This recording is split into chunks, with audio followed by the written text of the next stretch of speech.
President Donald Trump has always loved grand gestures, but this time he's crowned himself, at least symbolically.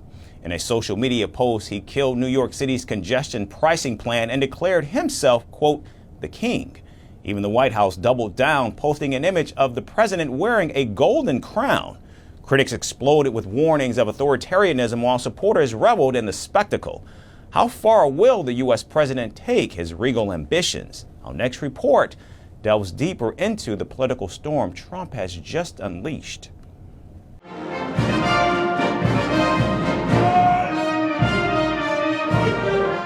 It's been 30 days since Donald Trump returned to the White House. Each day, the U.S. leader has stirred some or the other controversy. From cracking down on illegal immigration to reshaping the federal government, Trump has issued several controversial pardons. And once again, the U.S. president has found himself at the center of a new controversy. This time, it's not policy or scandal, it's his self-proclaimed coronation. On Wednesday, the president thundered across Truth Social, "Congestion pricing is dead. Manhattan and all of New York is saved. Long live the king." The White House, not to be outdone, doubled down.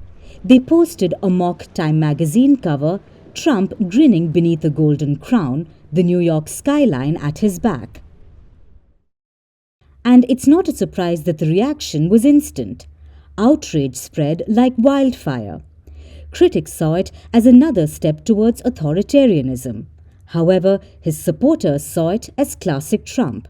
Provocative, defiant, unstoppable. Are you against or pro for the congestion pricing in New York State? Against. So do you think it's a good idea that Trump is actually stopping the congestion pricing in New York? Yes. Why? Because I have to save a little money. Because I got grandkids, I got kids, and I have to retire in a couple of years. So we like to have a little more money in the bank. Democrats also wasted no time to protest. And New York Governor Kathy Hochul declared that she was ready to fight and even raise money to upgrade aging subway and bus systems. President Donald Trump tweeted, "Long live the king."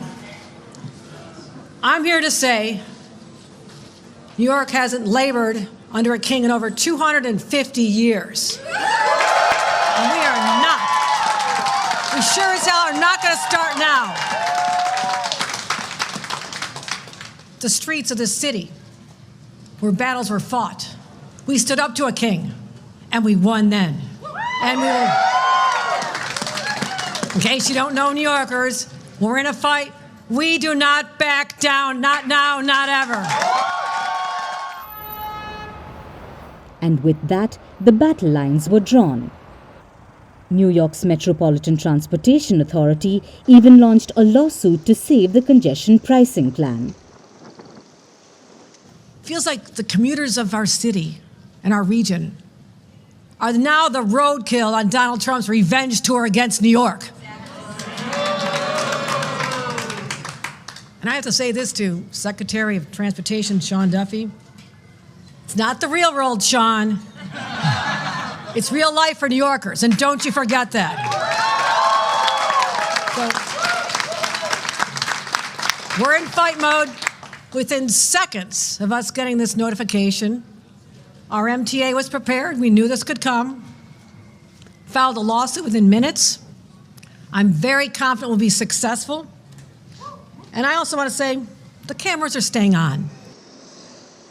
Now, the backlash wasn't limited to New York. Democrat Representative Don Beyer of Virginia didn't hold back. We don't have kings in the USA. Across state lines, Illinois Governor J.B. Pritzker seized his moment during the State of the State address. "My oath is to the Constitution. We don't have kings in America, and I won't bend the knee to one."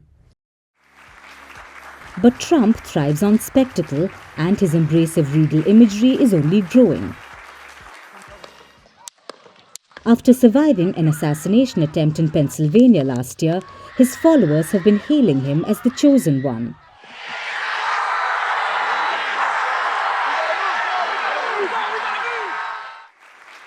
Trump, too, has been embracing the kingly status.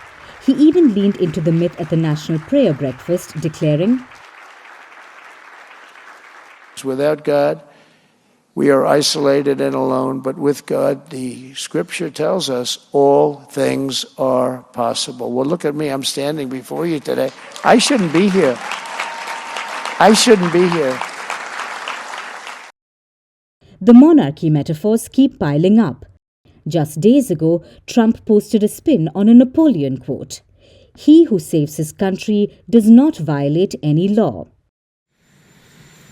His power grab isn't just symbolic. Trump has already taken action to tighten his grip on Washington. He has signed executive orders asserting control over independent agencies. He has even sought to purge thousands of civil servants. We hope they come out tonight, frankly. While his supporters cheer, his critics sound the alarm. The stage is set for a historic showdown. The only question is, who will wear the crown when the dust settles? We're calling the show Vantage. We hope you like what we've put together for you. Touted as the minimum defense from that video.